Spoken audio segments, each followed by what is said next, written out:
What's going on? So, first and foremost, this past weekend, as I'm recording this, was the 4th of July, where we celebrated the 250th anniversary of the greatest nation in the world, America. Or, as the locals say, apostrophe, America. Okay? If you're watching this after the fact, and this past weekend wasn't the 4th of July, and it wasn't the 250th anniversary of the United States, the greatest nation in the world, celebrate it now, today. Anyway, even if you're not from America. Okay, so I had a great time. Especially diving more into like history this past weekend because it was the 4th of July and everything was like the 250th and how we got here and why we still are around. Like we're still young compared to like the rest of the world. But the idea that all this stuff came from a couple of people who made like an audacious claim that they could be independent from like a national, like a superpower, which was Britain at the time. So, anyways, history. It was a great time. The 4th of July. So, there's several things that happened over this weekend, and a couple of the topics I've been thinking about when it comes to dance life balance that I learned kind of this past weekend, and I'm going to talk to you about today. But first and foremost, my name is Joel Casanova. Well, I guess I already said first and foremost for the 4th of July. So second most, my name is Joel Casanova, and I'm the creator and founder of Beat Hunter Dance. This talk show exists to help your dance journey be healthy, productive, and 100% yours. That's the whole deal.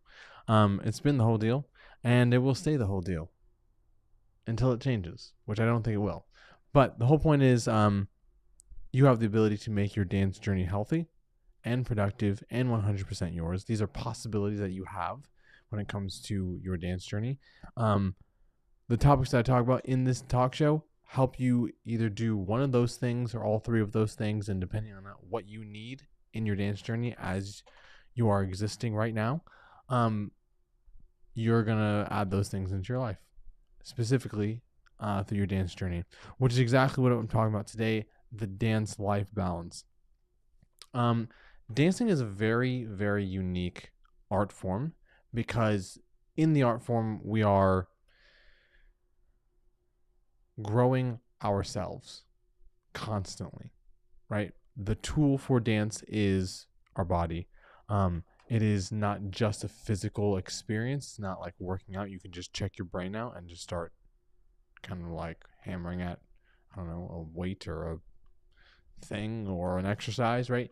That still takes some mental ability, but dance takes mental, emotional, social, physical, artistic, like all the parts of the body, all the parts of the mind, all the parts of the person, all the parts of the heart are all involved in dance.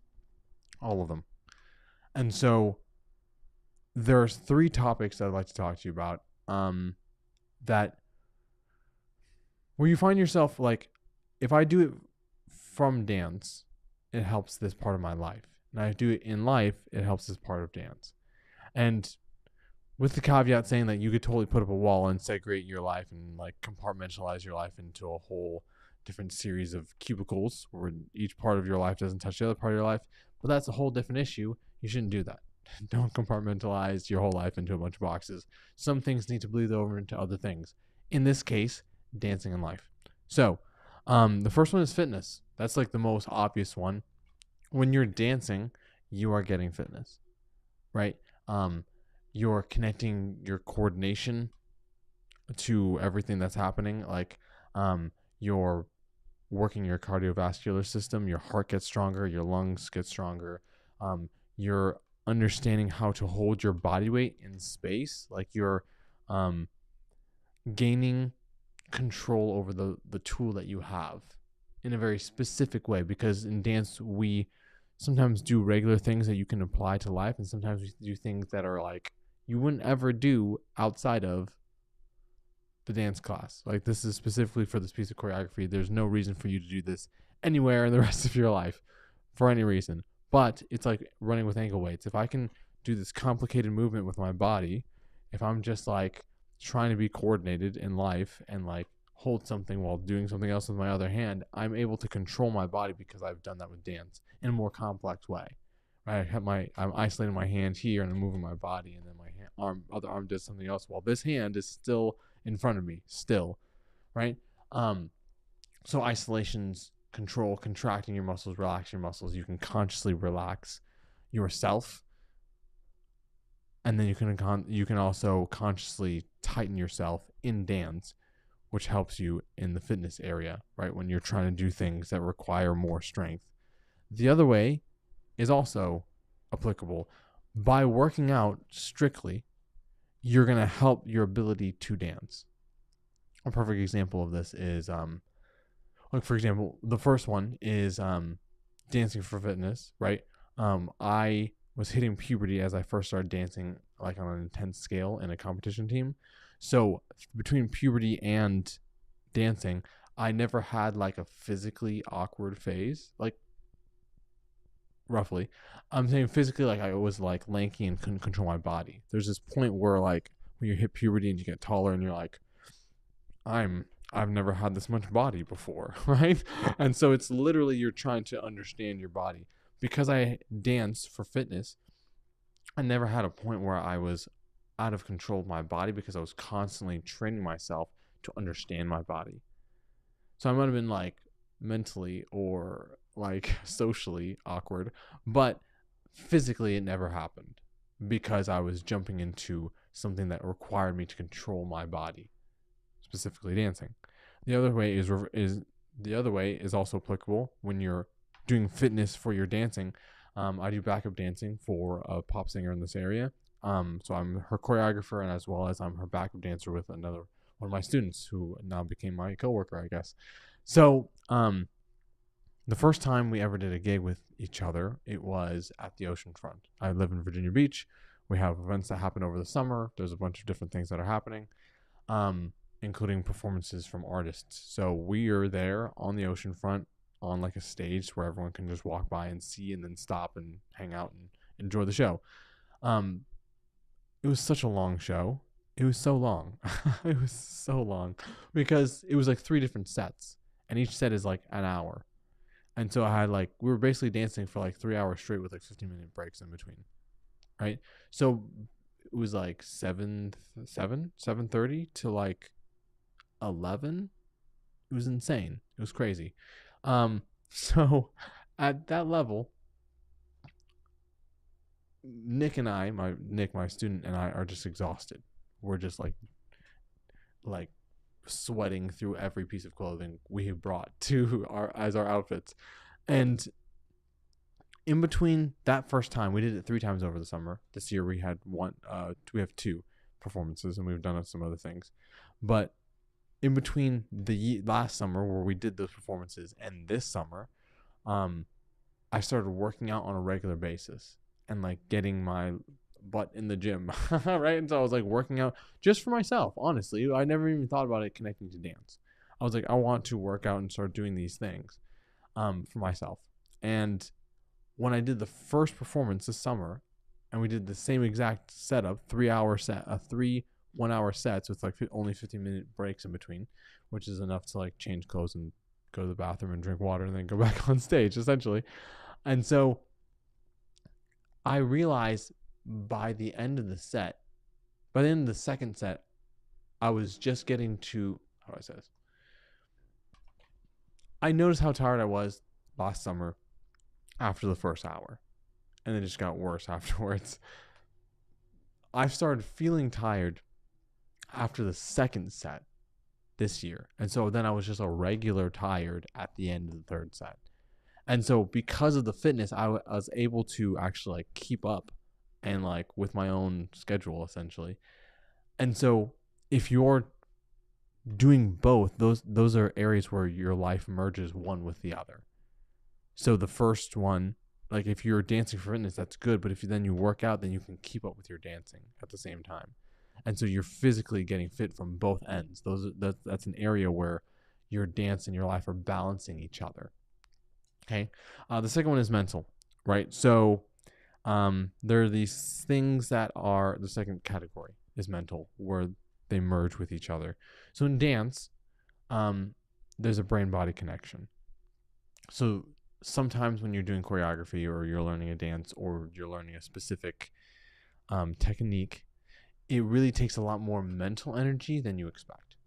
It's like, I can physically do this, but my mind is trying to get me to coordinate what's going on. And this is less fitness. It is to do with your mind and your body, but it's less about physically pushing yourself, like in the fitness aspect, and more about mentally understanding what's going on.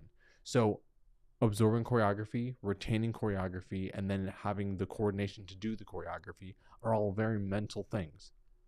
You're watching someone, they show you something, a technique or a piece of choreography, a segment of choreography. You have to understand what's going on. You have to like reverse engineer it in your head, right? Because they're doing it and now you're trying to match it in your own body, right? And then you have to remember what's happening when you actually play the music. And then you have to continue adding more pieces on as it gets longer because you're learning a longer piece of choreography. And then you now have to like figure out coordination wise how to do specific moves that are complicated. Because if I'm doing all the different parts of my body and I'm like hitting them in different orders, you're like, okay, knee and then shoulder and then wrist and then hand and then wrist and then knee and then elbow and then shoulder. Anyway, you're like trying to keep it in order. Or even like doing like an arm wave. We're going fingers, wrist, elbow, shoulder, shoulder, elbow, wrist, fingers. You can move all those parts individually, but then to put them in a specific order and tell your body to do it in that specific order allows you to do a wave that looks good or you have good technique for the wave. That's really mental. A lot of it's really mental. Like your body's learning, but your mind is the one that's trying to understand what's going on. So the actual mental side of dance is really complex. Then you have like the mental side outside, right? So if I'm like understanding different, like if I'm reading, right? Or if I'm, let's go with the realm of storytelling, right? So in storytelling, for the first side, I'm mentally trying to create a character and then emotionally understand where they're at and then express that through dance while still doing the choreography, right? On the outside, me as Joel Casanova, I am really big into storytelling as a person, right? I love reading books. I love watching movies and like understanding what was good and what was bad about the movie. Like my brother and I watch movies and then we like think about them and talk about them afterwards because we're writing our own stories. So now we're writing stories that we do and we're constantly trying to be like, how does this make sense? Where does this work? And it takes a lot of mental energy to craft a story. It's really hard, right? So I'm now building my storytelling outside of dance, which helps me in my dance realm. So when I do musical theater or when I'm teaching musical theater for a student or if I'm choreographing for a musical theater production, all those areas I have found a dance life balance, right? So my dancing and my mental side of dancing helps my storytelling because I'm working out all these things that need to work together and I'm working all the things together in storytelling so that when I do it in dance, they help each other. So as I'm doing that, musical theater comes very easily to me as a performer, as a choreographer, and as a teacher because I'm used to combining those things together. And I tell my students to, for example, I have a student who does musical theater actively. And so as he's doing performances and then also learning dance, both of them help each other, right? He's into understanding the story, but he's also doing the dance side. And those are working for each other instead of just being individual compartmentalized aspects of his life, right? So the final one is personal social, right? So dancing for social confidence, right? Like I said, when I hit puberty, I was in dance, I was doing competition dance, we were physically building our bodies. So I had confidence in myself because I knew I was confident in dance. And this doesn't always translate, right? You need to actively think about this. Um, let me say, you can get more benefit out of it if you're actively trying to build those two things. So if you're like a parent or if you know someone who's dancing, you should definitely remind them that they work with each other. For me, as an adult, social dancing is one of those things that I do, right? So like I go out social dancing and dancing with someone else and trying to understand and partnering with another or with a lady or a woman, right? Or dancing with other people. Like I'm confident with myself in my dancing, which allows me to build myself socially. Like I'm okay talking to people. That's a hard one for me, not talking to people, but um asking someone to dance and then doing social dancing. That's like an area of my life that I'm not used to doing because I usually did hip hop. I was trained in it and it's a solo dance. Right? When I go to like country line dancing, that's also a solo dance you're just doing with a bunch of people. When you're doing jazz, ballet, tap, acro, lyrical, breaking, all the things, most of them are solo dances, even if you're doing with other people. But if you do salsa, bachata, country swing, East Coast swing, Lindy Hop, West Coast swing, right? All these ballroom, right? Rumba, foxtrot, waltz, all these things require another person. And you can learn the technique a little bit, but it's only when you actually start dancing with people that you're like, it's not just me anymore. And so me interacting with people helped me gain social confidence because of the dancing. So when I walk out into my life, I'm okay talking with ladies and men and talking with people and like being like, we're interacting in some kind of way, but I'm confident in myself as I did this because this is just like when I'm dancing. And the other way works the exact same way, right? So when I'm as a person, right? Super high achiever is like the goal, right? So like overachieving used to be like something that I did a lot. And so like I'm learning to have excellence and work hard and have a good work ethic while also being easy on myself. Like you don't have to be perfect every single time and do it right every single time. And so as I'm growing as a person, I take that mindset into my dancing. And so I'm like, okay, this is not being a perfectionist. This is dancing and learning how to do something you're not used to doing in that way. So it's less stressful when I'm doing something that I'm not comfortable with doing anyway. So all that kind of happened over this weekend because like the very first, we went to Colonial Williamsburg, right? So Colonial Williamsburg is like a 1775 type of old school park.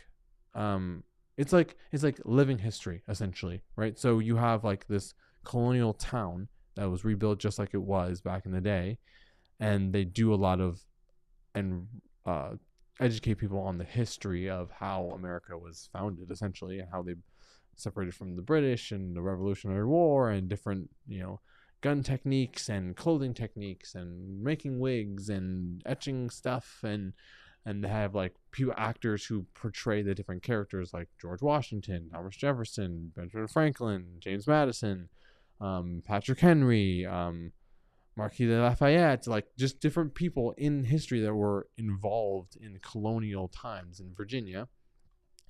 And so we went there over the weekend, and the first day we had a dance party, and so they had like a big band like a swing band come out and play music, and so everyone was swing dancing, which I know how to do roughly, right? And so they're like me being willing to ask people to dance and then be okay with dancing at the level I was at, regardless of whether the person was less experienced or more experienced than myself. And so I'm like, this is for dancing. I don't have to do it perfect as a person or as a dancer. So I have less stress and I enjoyed myself a whole lot more. And that's because the dancing for social confidence and the building myself as a person into my dancing was where those two things merged. Then on top of it, as a leader, right, I'm working mentally because I'm thinking of what the timing of the music, the moves that I need to do, and then what I want to lead this girl into. And then if it doesn't work, how am I going to fix it? Right? The leader in a social dance is mentally not going haywire. Hopefully you're not going haywire, but you can definitely go haywire. You're working a lot, like twice as much. Now the follow also has to work because they're trying to like interpret what you're trying to do and make sure they make the dance move smooth. But the leader's one who's initiating it has to think of what's happening and plan ahead of time so they can do it on time to the music, right? And then do it in a way that is smooth for the follow. So I'm like, hey, this is the clear signal that this is what we're doing, and you're like, okay, let's do it, right? And then the fitness side, it was so hot. It was so hot. Like we had a whole heat wave over this past weekend, and we're outside all the time, and now we're dancing outside as this band is playing. So because I've worked out and because I've danced for fitness, I know how to merge those two things together. So we danced for a long time, and I wasn't like winded after the first dance. So your dance life balance works in all three of those areas, and I'm sure there's more, but the fitness side, dancing for fitness and doing fitness for your dancing, the mental side, building your mind through dance, but also building your mind so that when you go into dance, it works for yourself. And then the personal social side, you're dancing, which helps you as a social creature, but also you're building yourself personally so that you can add it into how you interact with your dancing. Fitness, mental, personal, social. Those are three things that impact all people. And I experienced all three of them this past weekend. So it's a really conscious decision that we need to make when it comes to building all those things. You can stumble into them, but that's not what we're about here at B100 Dance. No, we're here to do things intentionally. So work out, which to help your dance, and then also do dance to do fitness, right? Build your mind in dancing so that you can absorb and push your mental boundaries, but also work your mind outside of dancing so you already have that strength that you're inserting into dancing when you take lessons or when you're performing or whatever, right? And then as a person, right, as a human being, you're a social creature who also builds as a person. So dancing will help you socially and social interaction wise, right? Especially if you're doing partner dancing. And then think about who you are as a person and gain self-awareness of yourself, and that's going to help you go into dancing, right? For me personally, I'm not used to social dancing because that's what I'm trained in. And then also, I understand that I have like overachieving perfectionistic tendencies. So when I realized that those two things work with each other, as a person, I was like, chill, chill. Like, allow yourself to grow in something and grow as a person.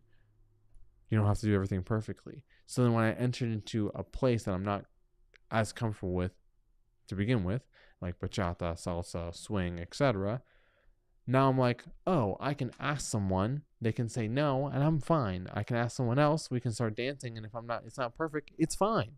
I'm still growing in this thing in the same way that I'm growing as a person. So like those things you can consciously build yourself in when it comes to dancing in life. Those things go together because you, the person, have the life, and dancing is part of your life, right? They're just not like you, the dancer, and you, the person. They're the same person, and so they should work with each other to benefit each other. And that's a conscious decision that you can make. Okay?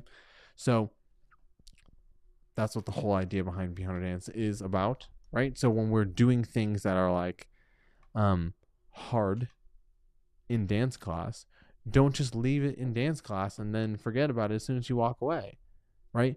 If you're learning patience in dance with yourself, then you can learn to be patient outside, and that will help you as you bring it back to the next class. Okay? You can find the classes that you want to take at b100dance.com, right? Or you can just hit me up at b100dance on Instagram. So here's some information about the dance classes. This Wednesday, we're having a guest for the first time in forever because I've been focusing on the personal connect curriculum. So we're doing reaction videos, which we're going to continue doing reaction videos in the future, but I have a guest that I would really like for you guys to hear about.